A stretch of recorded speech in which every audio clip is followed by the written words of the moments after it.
Okay. So இந்த செஷன்ல நம்ம எதை பத்தி பார்க்க போறோம் அப்படின்னா ரேக் சர்வர் பத்தி பார்க்க போறோம்.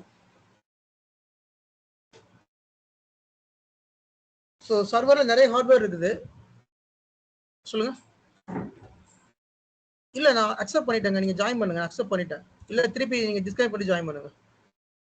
நான் கொடுத்த லிங்க் தான் இப்போ ஜாயின் பண்ணிருக்கீங்க. நீங்க திருப்பி ஜாயின் பண்ணுங்க.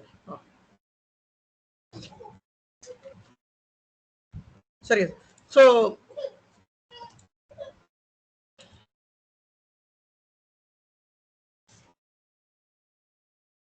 நம்ம மோஸ்ட்லி சர்வர்ல வந்து ரேக் சர்வர்ல தான் நம்ம வந்து ஒர்க் பண்ணுவோம்.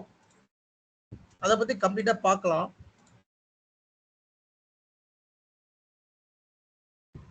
சர்வரை பொறுத்த வரைக்கும் ரேக் சர்வர் இருக்கு, பிளேட் சர்வர் இருக்குது.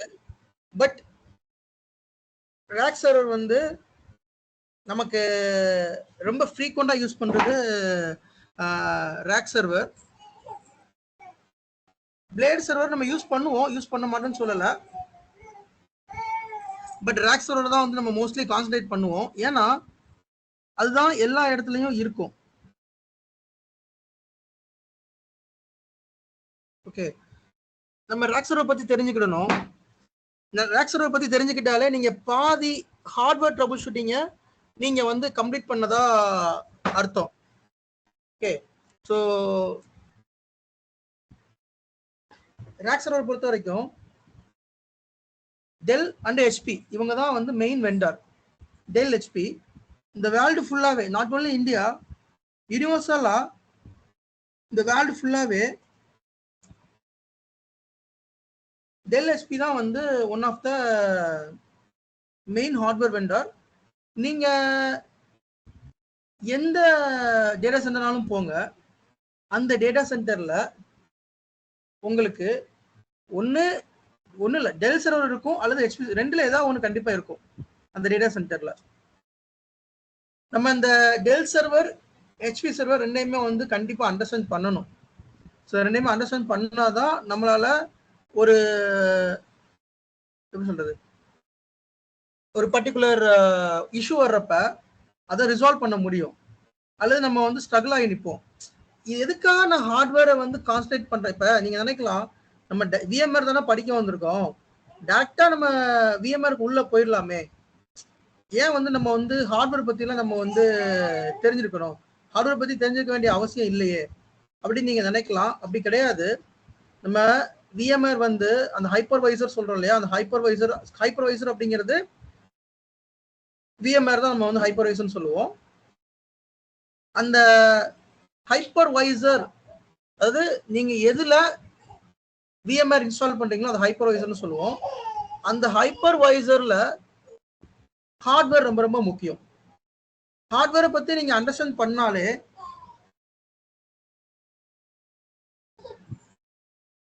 மேக்சிமம் இஷ்யூ வந்து ரிசால்வ் பண்ணிடலாம் நீங்க ஹார்ட்வேர் பத்தி அண்டர்ஸ்டாண்ட் பண்ணா.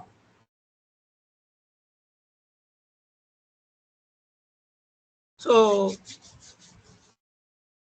ஒரு பிசிக்கல் ரேக் சர்வர் எப்படி இருக்கும், அதுல என்னென்ன காம்போனன்ட்ஸ்லாம் இருக்கும், அதுல என்னென்ன இஷ்யூஸ்லாம் வரும் அப்படிங்கிறத நம்ம தெளிவா இந்த செஷன்ல வந்து பார்க்கலாம். ஃபர்ஸ்ட் டெல்லோட one of the common model நம்ம எடுத்துக்கலாம். ஸோ டெல்ல நிறைய மாடல்ஸ் இருக்குது. இதுல பவரேஜ் R650 அப்படிங்கிறது one of the common model. So அந்த மாடலை பத்தி நான் எக்ஸ்பிளைன் பண்றேன், தென் மற்றதை பார்க்கலாம்.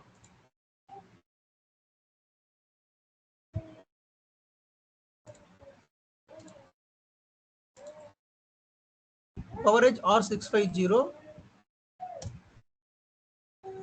PowerEdge R650 rack server. இதோட காஸ்ட் பாத்தீங்களா, 13 lakhs போட்டிருக்கு. 13.5 lakhs total cost.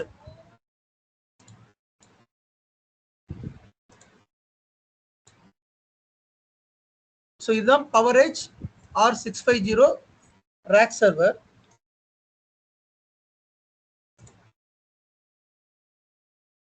So rack server அப்படிங்கிற நேம் எதுக்கு வந்துச்சு அப்படின்னா, இந்த சர்வரை நம்ம ஈஸியா ரேக்ல வந்து நம்ம வச்சுக்கலாம்.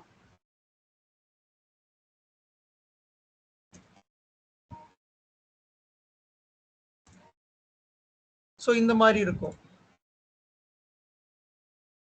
இது வந்து டேட்டா சென்டர். ஸோ டேட்டா சென்டர்ல ரேக்ஸ் இந்த மாதிரி இருக்கும். இதான் ரேக்ஸ், ஓகேங்களா? இது வந்து ரேக்கு. இந்த ரேக்ல இந்த சர்வர்ஸ் இப்படி வச்சிருப்போம், இந்த மாதிரி அடுக்கி வச்சிருப்போம். ஸோ அந்த சர்வர் தான் இது.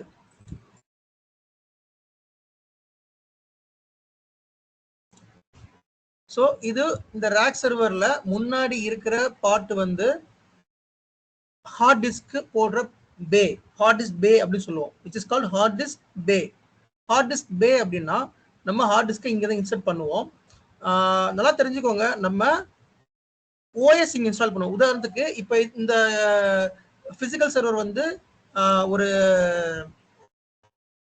I have one physical server. Okay, நான் இப்போ என்கிட்ட பவரேஜ் டெல் பவரேஜ் R650 சர்வர் இருக்குது. இதுல வந்து ஹார்ட் டிஸ்க் உள்ள இருக்கும், இந்த மாதிரி ஹார்ட் டிஸ்க் இருக்கும். எத்தனை ஹார்ட் டிஸ்க்னாலும் போட்டுக்கலாம், டிபெண்ட்ஸ் அந்த கான்ஃபிகரேஷன் பொறுத்து. இதுல நான் விண்டோஸ் ஓஎஸ் இன்ஸ்டால் பண்ணா this Windows server. So Windows install பண்ணா இட்ஸ் விண்டோஸ் சர்வர். இதுல நான் லினக்ஸ் இன்ஸ்டால் பண்ணா this Linux server. Linux physical Linux server, physical Windows server. இந்த ஹார்ட் டிஸ்க்ல இஃப் ஐ இன்ஸ்டால் இதுல ஏதாவது ஒன்று, ஓகே, ஒன்று நீங்க அதுல விண்டோஸ் சர்வர் இன்ஸ்டால் பண்ணலாம், அதாவது லினக்ஸ்ல CentOS, Ubuntu, Fedora, Red Hat ஏதாவது ஒன்று இன்ஸ்டால் பண்ணலாம், அல்லது ESXi இன்ஸ்டால் பண்ணலாம், VMware ESXi. VMware ESXi install பண்ணா which is called hypervisor. நீங்க ஒரு விண்டோஸ் சர்வர்னாலயோ லினக்ஸ் சர்வர்னாலயோ விர்ச்சுவல் மிஷின் கிரியேட் பண்ண முடியாது. இப்ப ஒரு பிசிக்கல் ஹார்ட்வேர் நீங்க வாங்கிட்டீங்க, அதுல விண்டோஸ் சர்வர் போட்டீங்க, அதுல உங்களுக்கு வந்து விர்ச்சுவல் மிஷின் கிரியேட் பண்ண முடியாது. சப்போஸ் லினக்ஸ் சர்வர் போட்டுட்டீங்கன்னா அதுல உங்களுக்கு பிசிக்கல் மிஷின் வந்து கிரியேட் பண்ண முடியாது. ஆனா நீங்க ஒரு ஹைப்பர்வைசர், ஒரு VMware ESXi அதுல நீங்க வந்து இன்ஸ்டால் பண்றீங்க அப்படின்னா we can able to create the virtual machines. சரிங்களா? சோ அப்ப அந்த ஹார்ட்வேர் ரொம்ப ரொம்ப முக்கியம். இந்த ஹார்ட்வேரை நம்பி தான் நம்மளோட எல்லாமே இருக்குது. இந்த ஹார்ட்வேர் நம்பி தான் நம்மளோட என்டையர், இந்த ஹார்ட்வேரை நம்பி தான் நம்ம என்டையர் ஒர்க்கே இருக்குது. இந்த ஹார்ட்வேர் ஃபெயிலியர் ஆயிடுச்சுன்னா எல்லாமே ஃபெயிலியர் ஆயிரும். அப்ப இந்த ஹார்ட்வேரை பத்தி நம்ம கம்ப்ளீட்டா அண்டர்ஸ்டாண்ட் பண்ணணும். ஸோ இந்த ஹார்ட்வேர் இப்படித்தான் இருக்கும். இதுல இந்த இருக்கிறது எல்லாமே ஹார்ட் டிஸ்க். இந்த ரெட் கலர் பட்டன் இருக்கு இல்லையா, இதை பிரஸ் பண்ணீங்கன்னா இந்த ஹார்ட் டிஸ்க் பே வந்து வெளியில வரும். இதுல ஹார்ட் டிஸ்க் இன்சர்ட் பண்ணிக்கலாம் நம்ம. இது வந்து ஃப்ரண்ட் வியூ, சரிங்களா? இது உங்களுக்கு நல்லா பார்த்தா தெரியும். இந்த ஹார்ட் டிஸ்கோட ஹெல்த் வந்து இதுல தெரியும். கிரீன் கலரா இருக்கா, ரெட் கலரா? இதுல கிரீன் கலரா இருந்தா ஹெல்த் ஓகே கண்டிஷன் அர்த்தம். இதுல ரெட் கலர் வந்துச்சுன்னா அந்த ஹார்ட் டிஸ்க் ஹெல்த் வந்து பிரச்சனைன்னு அர்த்தம். சரிங்களா? இது ஃப்ரண்ட் வியூ. இப்போ ஃப்ரண்ட் வியூலே பாத்தீங்கன்னா ஒரு பவர் பட்டன் இருக்குது, ஒரு USB இருக்குது, பென் டிரைவ் அல்லது CD drive, USB CD drive போட்டுக்கலாம். தென் ஒரு VGA கேபிள் இருக்குது, உங்களுக்கு தேவைன்னா மானிட்டர் கனெக்ட் பண்ணிக்கலாம் உங்களுக்கு தேவை அப்படின்னா. Then coming to the rear view, இது வந்து ரியர் வியூ. ஸோ இந்த ரியர் வியூல, அதாவது பின்னாடி இருக்கிற வியூ, இந்த ரியர் வியூல this called power supply unit, PSU. இப்போ ஒன்றும் இல்லை, நீங்க ஒரு டெஸ்க்டாப் யூஸ் பண்றீங்கன்னா அதுல SMPSன்னு ஒன்று இருக்கும், நீங்க பார்த்துருந்தா உங்களுக்கு தெரியும். அதே போல சர்வர்ல பவர் சப்ளை யூனிட்னு ஒன்று இருக்கும். ஒரே நிமிஷம் கைஸ். ஹலோ ஏமன்.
ஓகே.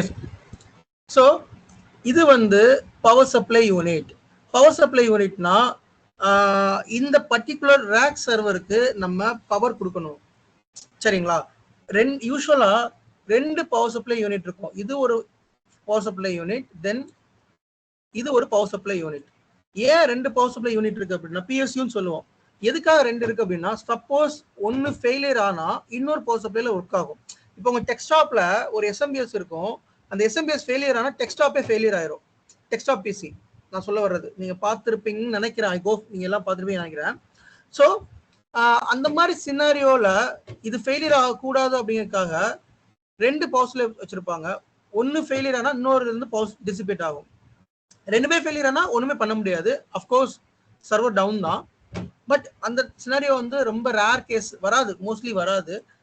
ஒரு பவர் சப்ளை டவுன் ஆனது நான் பார்த்துருக்கேன். சரிங்களா? ஓகே, தென் இது வந்து ஈத்தர்நெட் போர்ட் அல்லது நெட்வொர்க் போர்ட்னு நம்ம சொல்லுவோம். நீ ஈத்தர்நெட் போர்ட்னு சொல்லுவோம் அல்லது நெட்வொர்க் போர்ட்னு சொல்லுவோம். இதுல வந்து என்ன கனெக்ட் பண்ணலாம் அப்படின்னா நம்மளோட நெட்வொர்க் கேபிள் கனெக்ட் பண்ணலாம். I think every one knows what is Ethernet cable or network cable.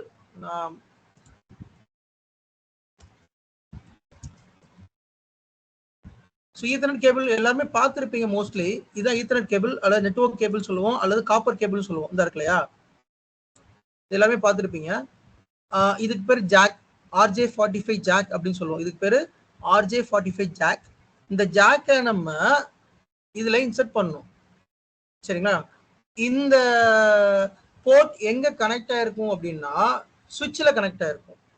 So இங்க இருந்து சுவிட்ச்க்கு ஒரு கனெக்ஷன் போகும், சுவிட்சில் இருந்து அதர் இஎஸ்எக்ஸ் கனெக்ஷன் போகும். அதாவது ஒரு இஎஸ்எக்ஸ் ஒரு சர்வரும் இன்னொரு சர்வரும் கம்யூனிகேட் பண்றதுக்கு சுவிட்ச் மூலமா கம்யூனிகேட் பண்ணும். ஸோ இதுல ethernet board, ethernet cable connect ஆயிருக்கும், இன்னொரு எண்ட் சுவிட்ச்ல கனெக்ட் ஆயிருக்கும். சரிங்களா? போத் எண்ட் சுவிட்ச்ல கனெக்ட் ஆயிருக்கும். இதுல நீங்க நினைக்கலாம் ஏன் இவ்வளவு நிறைய ஈத்தர்நெட் போர்ட் இருக்குது. இப்போ உங்க லேப்டாப்ல ஈத்தர்நெட் போர்ட் இருக்கும், அப்படி இல்லாட்டி ஒய்ஃபை இருக்கும். இப்போ வர்ற லேப்டாப்ல ஈத்தர்நெட் போர்ட் கிடையாது. இப்போ லேட்டஸ்டா வர்ற இதுலயுமே ஈத்தர்நெட் போர்ட் கிடையாது, ஒய்ஃபை தான் இருக்குது. பட் கொஞ்சம் பழைய லேப்டாப்லாம் பார்த்தீங்கன்னா ஈத்தர்நெட் போர்ட் இருக்கும், டெஸ்க்டாப்ல ஈத்தர்நெட் போர்ட் இருக்கும், ஒரே ஒரு போர்ட் தான் இருக்கும். பட் இங்க பாத்தீங்கன்னா மல்டிபிள் போர்ட்ஸ் இருக்குது. எதுக்காக மல்டிபிள் போர்ட்ஸ் அப்படின்னா ஒரு சர்வரை பொறுத்த வரைக்கும் ஒரு ஈத்தர்நெட் பத்தாது. ஸோ நம்ம 4 கனெக்ட் பண்ணுவோம் இல்லது 6 கனெக்ட் பண்ணுவோம் ரெடியூடன்சி பர்பஸ்க்காக. ரெடியூடன்சி பர்பஸ்னா ஒன்னு டவுன் ஆனா இன்னொன்று ஒர்க் ஆகணும் அப்படிங்கிறதுக்காக. இதை பத்தி நம்ம இன்னும் இன்டீரியரா நம்ம VMware கிளாஸ் தெரிஞ்சுக்கலாம். பட் இப்போதைக்கு தெரிஞ்சுக்கோங்க, ரெடியூடன்சி பர்பஸ்க்காக நம்ம நிறைய ஈத்தர்நெட் போர்ட் கனெக்ட் பண்ணியிருப்போம். சரிங்களா? அதனாலதான் இதுல நிறைய ஈத்தர்நெட் போர்ட் இருக்குது இதுல. அண்ட் இதுல பாத்தீங்கன்னா தே மென்ஷன் ஐடி ரேக் அப்படின்னு மென்ஷன் பண்ணியிருக்காங்க. இதுல பாருங்க, இது ஒரு Ethernet port, iDRAC Ethernet port. IDRAC அப்படின்னா ரிமோட் கன்சோல். இப்ப இது எந்த சினாரியோல ஒர்க் ஆகும் நான் சொல்லிடுறேன். நீங்க ஒரு டேட்டா சென்டர்ல, இப்ப உங்க டேட்டா சென்டர் வேற எங்கேயோ ரிமோட் லொகேஷன்ல இருக்குது. அந்த சர்வரை நீங்க வந்து செக் பண்ணணும். பட் அங்க டேட்டா சென்டர் போகாமலே செக் பண்ணணும். அப்ப அந்த சர்வரோட ஸ்டேட்டஸை நம்ம இங்க இருந்தே பார்க்கலாம். That is called ILO, iDRAC. இது ஹெச்பியா இருந்தா ILOன்னு சொல்லுவோம், டெல்லா இருந்தா ஐடி ரேக்னு நம்ம வந்து சொல்லுவோம். அந்த ஐடி ரேக், இந்த ஐடி ரேக் பத்தி நம்ம இன்னும் கொஞ்சம் டீடைலா வேற கிளாஸ்ல பார்ப்போம். நம்ம இப்போதைக்கு ஜஸ்ட் அண்டர்ஸ்டாண்ட் பண்ணிக்கோங்க. ஐடி ரேக் அப்படிங்கிறது அந்த சர்வரோட கன்சோலை ரிமோட்ல செக் பண்றது. நீங்க எங்க இருந்தாலும் செக் பண்ணிக்கலாம். ஃபார் எக்ஸாம்பிள் இந்த சர்வர் வந்து ரீபூட் ஆகிட்டு இருக்கா அல்லது இது பவர் ஆஃப்ல இருக்கா இல்ல பவர் ஆன்ல இருக்கா, என்ன பிரச்சனை அப்படிங்கிறத நம்ம எங்க இருந்தாலும் பாத்துக்கலாம். ஸோ அதுக்கான ஒரு கம்யூனிகேஷன் போர்ட் இது. தென் 2 USB போர்ட் இருக்குது, ஒரு VGA கேபிள் இருக்குது. இந்த VGA கேபிள் வந்து மானிட்டர் கனெக்ட் பண்ணிக்கலாம். எப்பயுமே நம்ம வந்து சர்வர்ல மானிட்டர் கனெக்ட், நீங்க டேட்டா சென்டர் பொறுத்த வரைக்கும் பாத்தீங்கன்னா சர்வர்ல மானிட்டர் கனெக்ட் ஆயிருக்காது. இந்த மாதிரி சர்வர்ஸ் அடிக்க வச்சிருப்பாங்க. உங்களுக்கு தேவைன்னா ஒரு மானிட்டர் டெம்பரரியா கனெக்ட் பண்ணி பாத்துக்கலாம். ஒரு ட்ரேல ஒரு மானிட்டர் இருக்கும், அந்த மானிட்டர்ல டெம்பரரியா நீங்க கனெக்ட் பண்ணி பாத்துக்கலாம். சரிங்களா?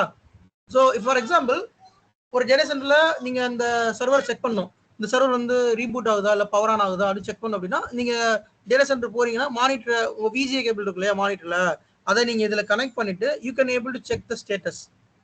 அல்லது நீங்க ஒரு இதுல ஒரு ஓஎஸ் இன்ஸ்டால் பண்ணணும் அல்லது ஏதோ செட்டிங்ஸ் மாத்தணும் அப்படின்னா நீங்க ஒரு யூஎஸ்பி மூலமா ஒரு கீபோர்டு கனெக்ட் பண்ணிக்கோங்க, யூஎஸ்பி மூலமா ஒரு மவுஸ் கனெக்ட் பண்ணிக்கோங்க, தென் மானிட்டர் கனெக்ட் பண்ணிட்டு அதை நீங்க ஆக்சஸ் பண்ணிக்கலாம், இங்க இருந்து ஆக்சஸ் பண்ணிக்கலாம். சரிங்களா?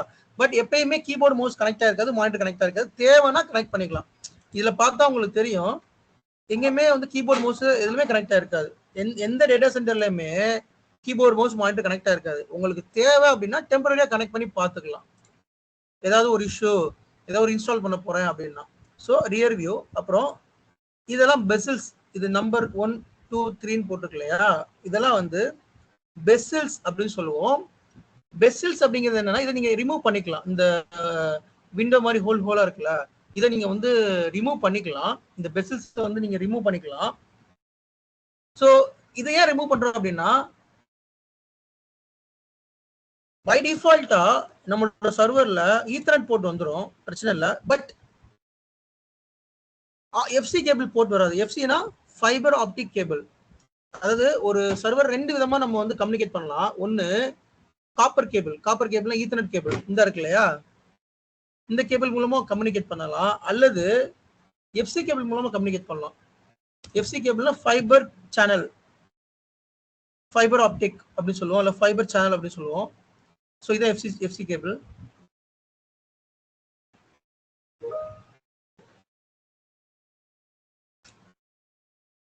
ஸோ இப்படிதான் இருக்கும் எஃப்சி கேபிள். இதுல என்னன்னா, எஃப்சி கேபிள்ங்கிறது லைட் சோர்ஸ் மூலமா டேட்டா டிரான்ஸ்ஃபர் ஆகும். ஈத்தர்நெட் கேபிள்ல வந்து உங்களுக்கு வந்து காப்பர், அந்த காப்பர் மூலமா டேட்டா டிரான்ஸ்ஃபர் ஆகும். ஸோ இந்த மாதிரி எஃப்சி கேபிள் கனெக்ட் பண்ற மாதிரி இருந்துச்சுன்னா, நம்ம இந்த பெசில் இருக்கு இல்லையா, அந்த பெசிலை ரிமூவ் பண்ணிட்டு அதுல பிசிஐஇ கார்டு போடுவோம். சரிங்களா? பிசிஐஇ கார்டு அப்படிங்கிறது ஒரு எக்ஸ்டர்னலா யூஸ் பண்ற ஒரு கார்டு.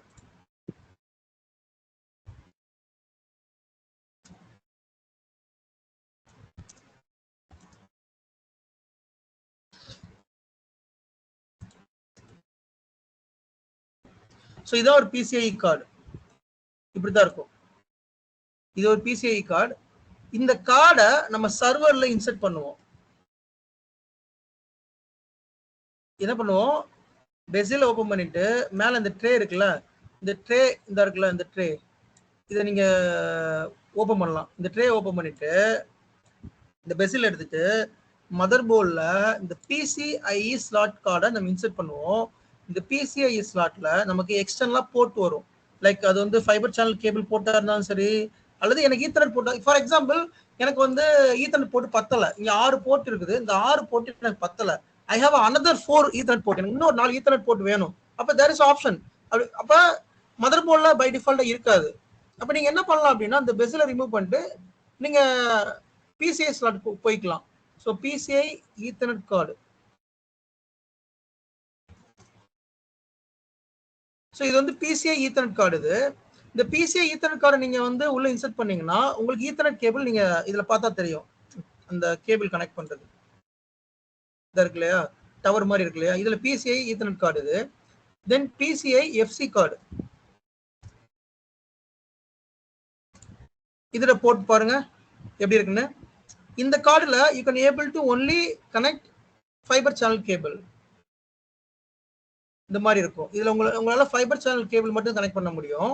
ஸோ இந்த மாதிரி எனக்கு ஃபைபர் சேனல் கேபிள், ஏன்னா சில சுவிட்ச் வந்துட்டு அட்வான்ஸ் லெவலா இருக்கும். ஒரு L3 சுவிட்ச் அப்படிம்பாங்க, மேனேஜர் சுவிட்ச்லாம் அட்வான்ஸ் லெவலா இருக்கும். அதெல்லாம் பாத்தீங்கன்னா ஃபைபர் ஆப்டிக் கேபிள் தான் கனெக்ட் பண்ற மாதிரி இருக்கும். அப்ப அந்த சுவிட்ச்ல வந்து நம்மளோட சர்வரை கனெக்ட் பண்ணோம் அப்படின்னா ஃபைபர் ஆப்டிக் கேபிள் நமக்கும் வேணும். அப்ப இந்த பெசில ரிமூவ் பண்ணிட்டு we can insert the PCI card. அந்த PCI கார்டுல we can have a either Ethernet port or FC port, fiber channel port. Guys, if you have doubts, let me know, okay? Then இது உள்ள interior பார்க்கலாம். So ஒரு server உள்ள என்னெல்லாம் இருக்குது,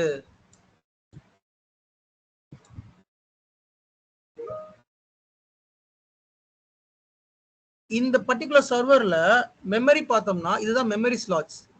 இது CPU இந்த இருக்கு இல்லையா, காப்பர் மாதிரி இருக்கு இல்லையா, இது இது இது ஒன் CPU 1, இது CPU 2, which means இது ப்ராசஸர் 1, இது ப்ராசஸர் 2. இதெல்லாமே உங்களுக்கு பாத்தீங்கன்னா மெமரி ஸ்லாட்ஸ். ஓகே மெமரி இதுல மேக்ஸிமம் எத்தனை மெமரி போடலாம்? மேக்ஸிமம் பாத்தீங்கன்னா 8.8 TB மெமரி இதுல போட்டுக்கலாம். இந்த சர்வர்ல மேக்ஸிமம் 8 TB மெமரி போட்டுக்கலாம்.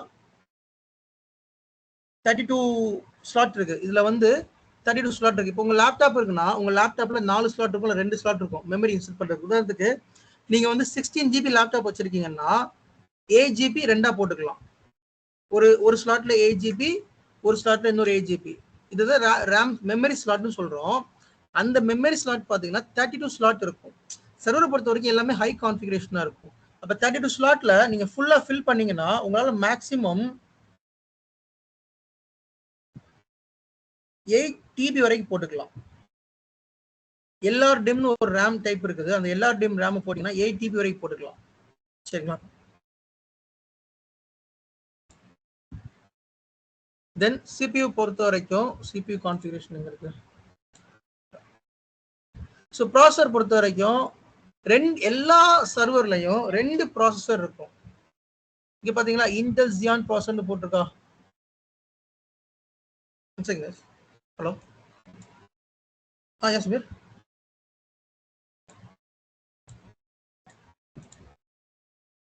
நோ சமீர். சமீர்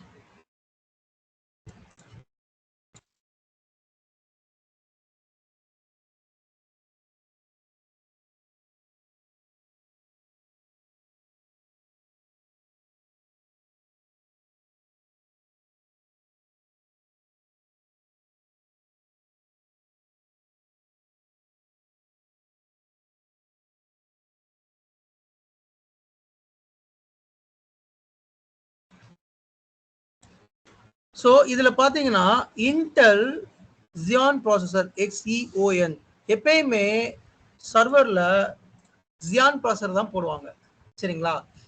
நோட் பண்ணிக்கோங்க. இப்ப இந்த பாயிண்ட் நோட் பண்ணிக்கோங்க. சர்வரை பொறுத்த வரைக்கும் இன்டெல்ல Xeon ப்ராசஸர் போடுவாங்க.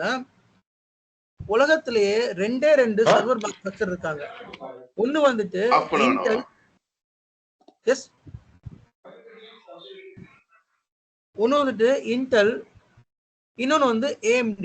இந்த 2 வெண்டார் இருக்காங்க. பட் மேக்ஸிமம் நம்ம ப்ரொடக்ஷன்ல யூஸ் பண்றது இன்டெல் தான் யூஸ் பண்ணுவோம். AMD யூஸ் பண்றோம், பட் ரொம்ப கம்மியா AMD யூஸ் பண்ணுவோம். இன்டெலோட பெர்ஃபார்மன்ஸ் அதோட காஸ்ட்டுக்காக நம்ம மோஸ்ட்லி இன்டெல் தான் போவோம். ஸோ இதுல அப் டுனா 2 ப்ராசஸர் நீங்க போட்டுக்கலாம். 3rd ஜெனரேஷன் ப்ராசஸர் நீங்க போட்டுக்கலாம். 40 கோர் ப்ராசஸர். ஒரு ப்ராசஸர்ல 40 கோர் இருக்கும், 40 கோர் இருக்கும். விச் மீன்ஸ் 2 ப்ராசஸர்னா 80 கோர் வரும். 80 கோர் அப்படின்னா அதோட பெர்ஃபார்மன்ஸ் பயங்கரமா இருக்கும். சரி, இப்ப என்னோட லேப்டாப்ல எத்தனை கோர் இருக்குன்னு காமிக்கிறேன்.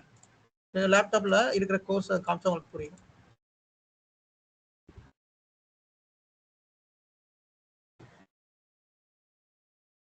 ஸோ என்னோட லேப்டாப்ல CPU மெமரி பாத்தீங்கன்னா என்னோட லேப்டாப்ல வந்து 32 GB மெமரி. CPU பாருங்க 14 கோர்ஸ் இருக்குது. CPU வந்து 14 கோர்ஸ் இருக்குது.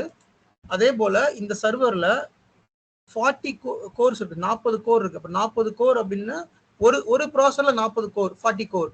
இப்ப 2 ப்ராசஸர் அப்படின்னா 2 ப்ராசஸர் அப்படின்னா 80 கோர்ஸ் வரும். 80 கோர்ஸ் அப்படிங்கிறப்ப நம்ம நிறைய விர்ச்சுவல் மிஷின் கிரியேட் பண்ணிக்கலாம்.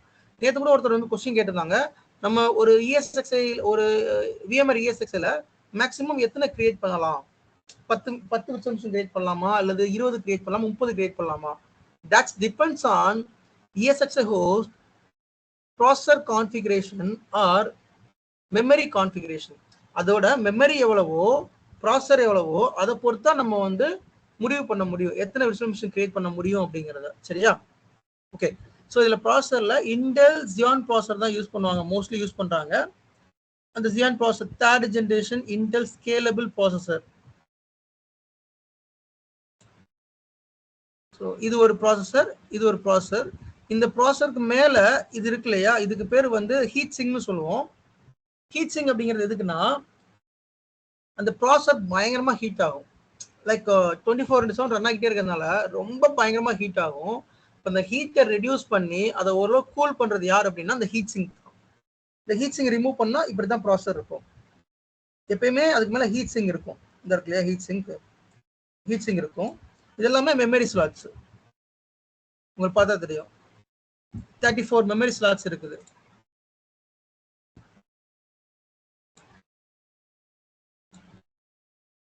So 34 மெமரி ஸ்லாட்ஸ் ஒன்றும் இல்லை, 32 மெமரி ஸ்லாட்ஸ். நீங்கள் ஒரு அப்ராக்சிமேட்டாக 32 ஒரு ஸ்லாட்டுக்கு 64 GB போடுறோம்னு வச்சுக்கோங்களேன். 64 into 32 is equal to minimum 2 GB அசால்ட்டாக 2 GB அசால்ட்டாக போட்டுக்கலாம். மேக்ஸிமம் 8 GB போட்டிருக்கான், 2 GB அசால்ட்டாக போய்க்கலாம். 8 GB வரைக்கும் நீங்கள் போய்க்கலாம் உங்களுக்கு தேவை அப்படின்னா. தென் ஃபேன்ஸ் சார் இதுல ஒரு டவுட், என்ன டவுட்? இப்போ இந்த 32 மெமரியில ஈச் CPU வந்து 16 அந்த 16 ஸ்லாட் எடுத்துக்குமோ? 32 GB மெமரி கிடையாது, 32 ஸ்லாட்ஸ். அதான் சார் 32 ஸ்லாட் இருக்கு. ஒரு CPU வந்து இந்த 16 ஸ்லாட் மெமரி யூட்டிலைஸ் பண்ணிக்குமா? ஆமா, இப்ப ஆமா ஒவ்வொரு சிபியூக்கும் நம்ம ரேம் வந்து ஆல்வேஸ் டிபெண்ட் ஆன் சிபியூ. இப்போ என்கிட்ட வந்து 4 ரேம் தான் இருக்குது, எனக்கு 32 ஸ்லாட் இருக்கு, ஃப்ரீயா இருக்குது. இப்போ ஓகே, இது கரெக்டான கொஸ்டினுக்கு. என்கிட்ட 32 ஸ்லாட் ஃப்ரீயா இருக்குது, but I have 4 RAM, 4 RAM தான் இருக்கு அப்படின்னா அந்த ரேமை நீங்க எங்கனாலும் போடக்கூடாது, அதுக்கான ஸ்லாட்ல மட்டும் தான் போடணும். உதாரணத்துக்கு இந்த CPU அதுக்கு வந்து எப்படி இருக்கும் அப்படின்னா A1 A2 B1 B2 C1 C2 D1 D2 அப்படின்னு அந்த ஒவ்வொரு ரேமோட ஸ்லாட்டுக்கும் நேம் இருக்கும். அப்போ உங்களோட 4 ஸ்டிக் இருக்குன்னா, 4 மெமரி ஸ்டிக் இருக்குன்னா A1 A2ல ஒன்று போடுவீங்க, B1 B2ல ஒன்று போடுவீங்க. ஓகே, எகைன் இன்னொரு 4 போடுறீங்கன்னா C1 C2ல போடுவீங்க, D1 D2ல போடுவீங்க. இந்த மாதிரி A1 A2 அப்படிங்கிறது இதுக்கு சப்போர்ட் பண்ற மாதிரி இருக்கும், B1 B2ங்கிறது இதுக்கு சப்போர்ட் பண்ற மாதிரி இருக்கும். புரியுதுங்களா உங்களுக்கு? இதெல்லாம் வந்து நான் ஒரு கிளாஸ் எடுப்பேன் தனியா, அந்த ரேம் மெமரி கிளாஸ் எடுக்கிறேன் நான், அதில் இன்னும் கொஞ்சம் எக்ஸ்ட்ரா சொல்லுவேன். ஃபேன்ஸ் இதில் வந்து இந்த இடத்துல 4 ஃபேன் இருக்குது, 4 hot plug dual fan modules with full redundancy. இந்த சர்வரோட ஹீட்டை எவாக்குவேட் பண்றதுக்கு 4 ஃபேன் இருக்குது, சரிங்களா? அந்த 4 ஃபேன் வந்து ரெடியூரன்சினா ஒன்று ஃபெயிலியர் ஆனால் இன்னொரு ஒர்க் ஆகும், அதுதான் ரெடியூரன்சி இங்கே வந்து மீன் பண்ணுறாங்க. ஓகே, இப்போ இந்த சர்வரோட ஸ்பெக் ஷீட் பார்க்கலாம். இதோட ஸ்டார்டிங் காஸ்ட் பாருங்க 14 lakhs, 13.5 lakhs இதோட ஸ்டார்டிங் காஸ்ட்.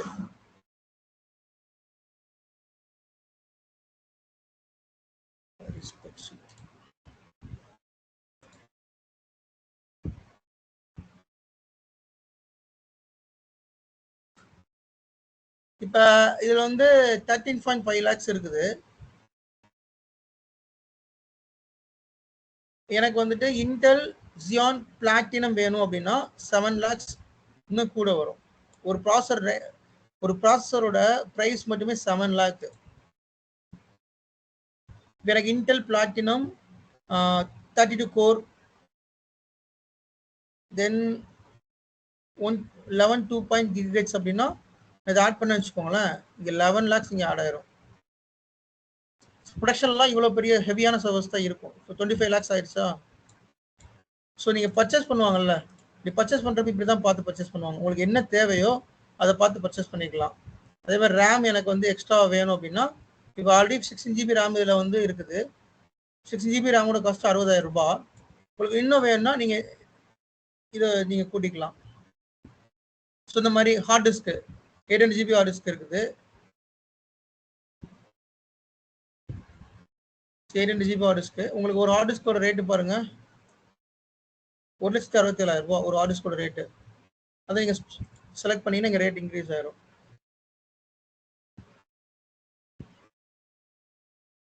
ஸோ இந்த மாதிரி ஒவ்வொன்றும் நமக்கு ஏற்ற மாதிரி நம்ம செலக்ட் பண்ணிக்கலாம். நெட்வொர்க் எல்லாமே இதில் நம்ம செலக்ட் பண்ணிக்கலாம்.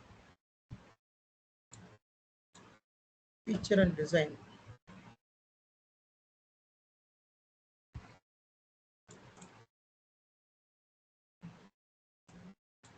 So the dual socket 1U PowerEdge R650 dual socket அப்படின்னா 2 சாக்கெட் இருக்கு, 2 ப்ராசஸர் போட்டுக்கலாம், அதுதான் dual socket சொல்றாங்க. சரி, இது ஒரு ப்ராசஸர், இது ஒரு processor which is called dual socket. 1U PowerEdge R650. 1U அப்படின்னா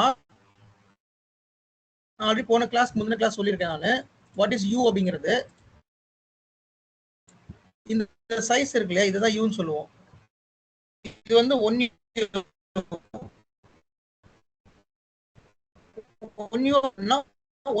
உங்களோட ஃபிங்கர் இருக்கு இல்லையா, அதோட சின்னதா இருக்கும், ஃபிங்கரோட சின்னதா இருக்கும் இந்த சைஸ். 2U அப்படின்னா 1.75 2 போட்டுக்கோங்க, எவ்வளவு வருதுன்னு பாத்துக்கோங்க. ஸோ ஒரு சர்வர் வாங்குறப்பயே அது 1U சர்வரா 2U சர்வரா, அதுல வந்துட்டு மெமரி எவ்வளவு சப்போர்ட் பண்ணும், மேக்ஸிமம் அதுல கோர் எவ்வளவு இருக்கு, இதெல்லாமே பார்த்து வாங்கணும். இப்போ நீங்களே வந்து இப்போ உங்க கம்பெனி வந்து உங்ககிட்ட ஒரு பொறுப்பு படைக்கிறாங்க, நீங்களே வந்து ஒரு சர்வர் பர்ச்சேஸ் பண்ணுங்க, அந்த சர்வர்ல வந்து நீங்களே ESX இன்ஸ்டால் பண்ணி விர்ச்சுவல் மிஷின் கிரியேட் பண்ணுன்னு சொல்றாங்க. அப்ப நீங்க என்னென்ன கான்ஃபிகரேஷன்ல வாங்கணும் அப்படின்னா, ஃபர்ஸ்ட் இந்த சர்வர் மேக்ஸிமம் எவ்வளவு ரேம் கெப்பாசிட்டி சப்போர்ட் பண்ணும், சரியா? தென் அதுக்கடுத்து இந்த சர்வர்ல மேக்ஸிமம் எவ்வளவு கோர் இது சப்போர்ட் பண்ணும், 30 கோர்ஸா 40 கோர்ஸா அப்படின்னு. அப்ப 2 சாக்கெட்டா, டியூவல் சாக்கெட்னா 2 ப்ராசஸர். அப்ப 40 கோர், ஒரு ப்ராசஸர்ல 40 கோர் அப்படின்னா 2 ப்ராசஸர்ல 80 கோர்ஸ். இதெல்லாமே நீங்க பார்த்து வாங்கணும். 80 கோர்ல வாங்கிட்டீங்க. தென் அதுக்கடுத்து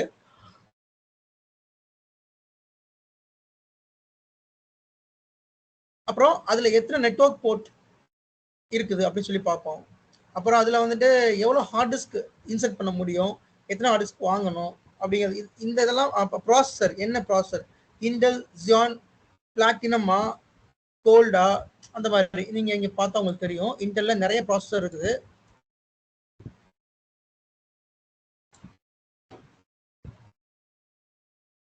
ப்ராசஸர்லயே வந்து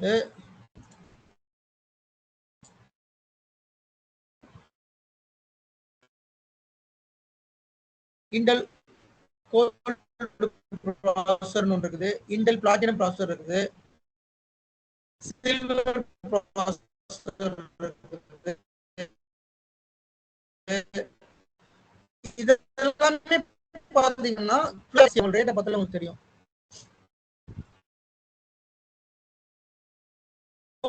இருக்கும் பாருங்க, ஒரு ப்ராசஸர் மட்டுமே 10 lakhs 11 lakhs.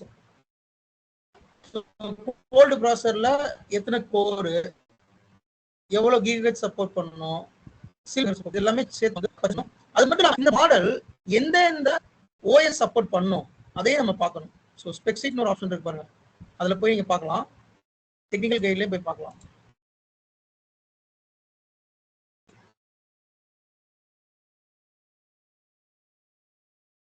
ஸோ டெக்னிக்கல் ஸ்பெசிஃபிகேஷன்ல என்னெல்லாம் இருக்குது, 3rd ஜெனரேஷன் ப்ராசஸர் போட்டுக்கலாம், அப் டு 40 கோர் வரைக்கும் சப்போர்ட் பண்ணணும்.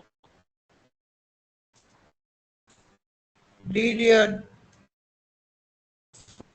32 LRDIMM இருந்தா 8 TB மேக்ஸிமம் சப்போர்ட் பண்ணும். 2 இருக்குது RDIMM. எல்லா RAM பொறுத்த வரைக்கும் நோட் பண்ணிக்கோங்க, பொறுத்த வரைக்கும்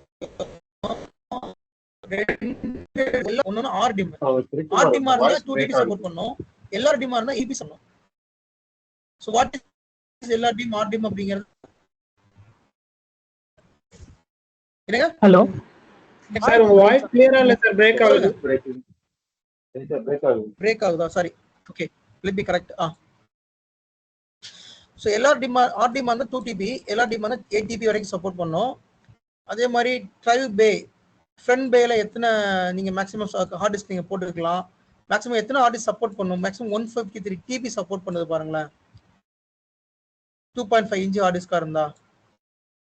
ரியர் பேனா பின்னாடி இருக்கிற ஹார்ட் டிஸ்க்கு, என்ன பவர் சப்ளை, எத்தனை பவர் சப்ளை, இது ஃபேன், என்னென்ன ஃபேன் இருக்குது, டைமென்ஷன். 1U அப்படிங்கிறது 1.75 inch form factor, 1U rack server. 1U அப்படிங்கிறது 1.75 inch தான் 1U ரேக் சர்வர் சொல்றோம். அப்புறம் இதுல என்ன OSலாம் சப்போர்ட் இங்க போட்டுருக்கா பாத்தீங்களா, ஆப்ரேட்டிங் சிஸ்டம் அண்ட் ஹைப்பர்வைசர் இதெல்லாம் சப்போர்ட் பண்ணும். என்னென்ன ஆப்ரேஷன் சப்போர்ட் பண்ணும், மைக்ரோசாஃப்ட் விண்டோஸ் சர்வர் சப்போர்ட் பண்ணுது, Red Hat, SUSE Linux, Citrix hypervisor, VMware ESX hypervisor. So இதெல்லாமே சப்போர்ட் பண்ணுது. இதில் என்ன வெர்ஷன் சப்போர்ட் பண்ணும் அப்படிங்கிறத நம்ம தனியாக பார்க்கணும். ஏன்னா பழைய வெர்ஷன் சப்போர்ட் பண்ணால் நீங்கள் அதை பர்ச்சேஸ் பண்ணக்கூடாது, புது வெர்ஷன் சப்போர்ட் பண்ணுறதா தான் நீங்கள் பர்ச்சேஸ் பண்ணணும். அதை நீங்க எப்படி பார்க்கலாம் அப்படின்னா இந்த மாடல் நம்பர் எடுத்துக்கிட்டு ஸ்டோரேஜ் R650 சப்போர்ட்டட் OS அப்படின்னு போட்டிங்கன்னா இதுலேயே வந்துடும். சப்போர்ட்டிங் டெல்லோட அஃபிஷியல் வெப்சைட்ல நீங்க பாருங்க. எப்பயுமே அஃபிஷியல் வெப்சைட்டே நீங்க வந்து பாருங்க. ChatGPT இதுலலாம் கேட்காதீங்க. நீங்களே முடிஞ்ச அளவு சர்ச் பண்ணி பாருங்க. இப்போ நான் இதுல ஏன் ப்ரோஸ் பண்ணி காமிக்கிறேன் அப்படின்னா உங்களுக்கு ஒரு டவுட் அப்படின்னா நீங்களே இதை ப்ரோஸ் பண்ணி பார்த்துக்கலாம். அது ஒன்றும் பெரிய விஷயமே கிடையாது. இப்போ உங்களுக்கு ஒரு சர்வர் கையில இருக்குது. அந்த சர்வர் மேக்ஸிமம் எவ்வளவு சப்போர்ட் பண்ணும் அதை நீங்க வந்து மெமரி அப்டேட் பண்ணணும். அப்ப உங்களுக்கு அது தெரிஞ்சுக்கணும் எவ்வளவு சப்போர்ட் பண்ணணும் தெரிஞ்சுக்கணும். அப்ப you will have to come to know அது எவ்வளவு சப்போர்ட் பண்ணணும்னு. நீங்க நெட்ல போட்டா வந்துட போகுது. ChatGPT இதுக்கெல்லாம் போக வேண்டாம். இதுல நீங்க ஓப்பனா போட்டு இந்த அஃபிஷியல் வெப்சைட்லயே பாத்துருங்க. ஸோ இதுல சப்போர்ட்டட் ஆப்ரேட்டிங் சிஸ்டம் இந்த R620 அது நாம பார்த்தது R650 தானே. R650 பட் இது வந்து 620 வருது. ஓகே R650 R650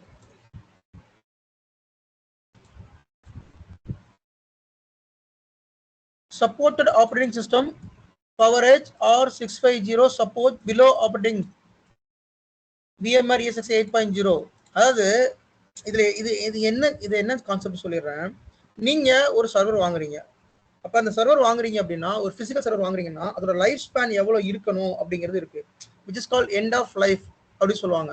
ஒவ்வொரு ப்ராடக்ட்டுக்கும் end of life end of supportனு ஒன்று இருக்குது. end of lifeனா இந்த சர்வரோட வாழ்க்கையே முடிஞ்சிருச்சு அதை யூஸ் பண்ணவே முடியாதுன்னு அர்த்தம்.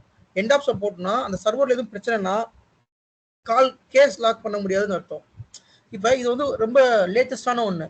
அப்ப நீங்க பார்த்து தான் வாங்கணும் என்னென்ன வெர்ஷன் சப்போர்ட் பண்ணுது. முக்கியமா நம்மளை பொறுத்த வரைக்கும் VMware ESX 8.0 சப்போர்ட் பண்ண தான் வாங்கணும். VMwareல லேட்டஸ்ட் வெர்ஷன் வந்து 8.0 சரியா.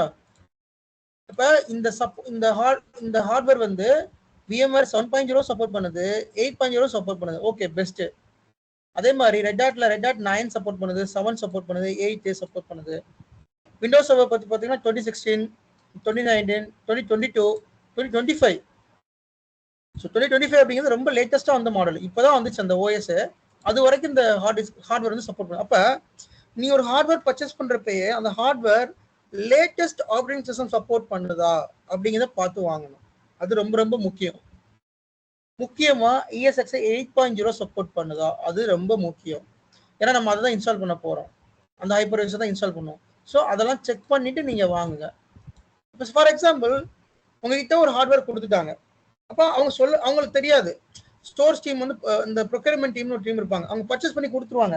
பட் அவங்களுக்கு வந்து இவ்வளவு டெக்னிக்கலா தெரியாது என்ன OS இன்ஸ்டால் பண்ணா என்ன வெர்ஷன் சப்போர்ட் பண்ணணும். அப்ப நீங்க தான் செக் பண்ணணும் இந்த ஹார்ட்வேர் இவ்வளவு சப்போர்ட் பண்ணுமா எந்த வெர்ஷன் சப்போர்ட் பண்ணுமா அப்படின்னு நீங்க அந்த அஃபிஷியல் வெப்சைட்ல செக் பண்ணிக்கலாம். ஒரு 2 நிமிஷம் கூட ஆகாது நீங்க செக் பண்றதுக்கு சரியா. So this is a way supported operating system. இது ரொம்ப முக்கியம். சப்போர்ட்டட் ஆப்ரேட்டிங் சிஸ்டம் பார்க்கறது ரொம்ப ரொம்ப முக்கியம். அதை நீங்க செக் பண்ணிக்கோங்க.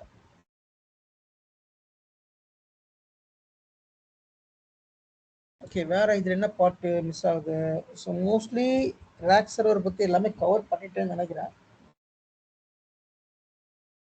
யா ஸோ மோஸ்ட்லி எல்லாமே ஓரளவு கவர் பண்ணியிருக்கேன் நான் ரேக் சர்வர்ல. ஓகே இதுல உங்களுக்கு டவுட்ஸ் இருந்தா கேளுங்க. ஏதாவது டவுட்ஸ் இருக்கா ரேக் சர்வர் பத்தி?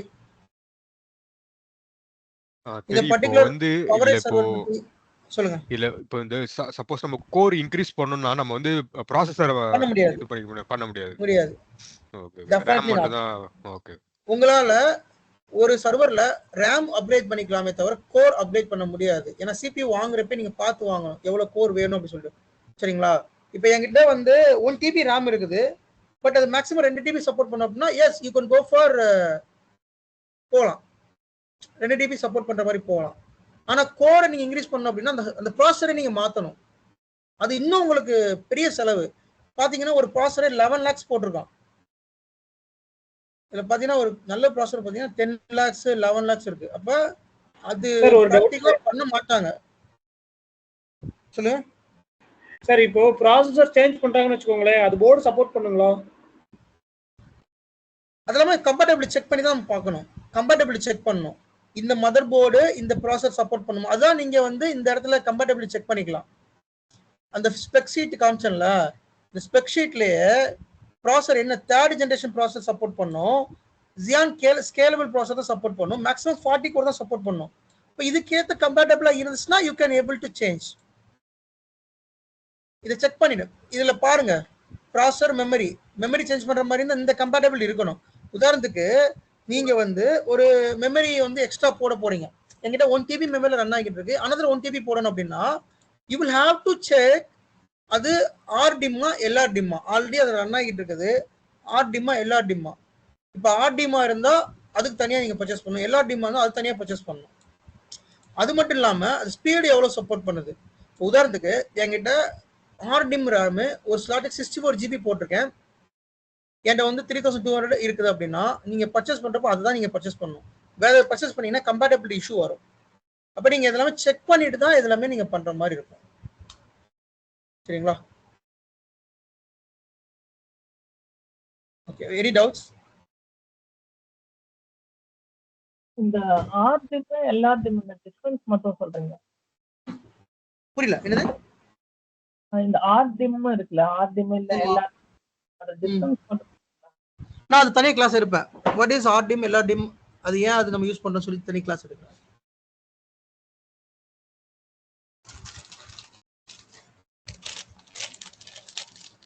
வேற டவுட்ஸ் இருக்கா? இந்த டவுட் இல்லாட்டி கிளாஸ் முடிச்சுக்கலாம்.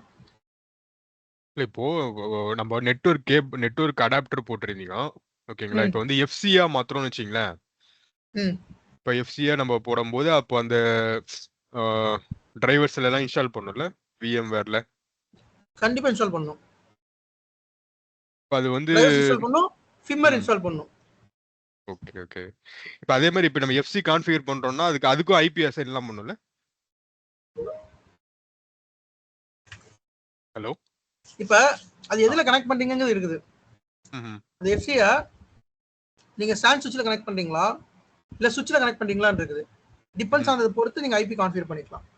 நீங்க SAN சுவிட்ச்ல கனெக்ட் பண்றீங்கன்னா ஐபி தேவையில்லை. ஓகே சரிங்களா? சுவிட்ச்ல கனெக்ட் பண்றவங்க தான் நம்ம ஐபி கான்ஃபிகர் பண்ணிக்கலாம். சரி ஓகே.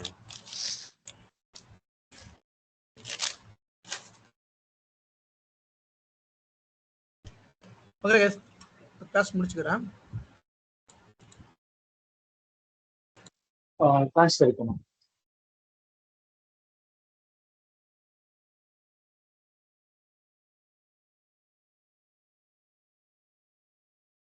Okay class okay.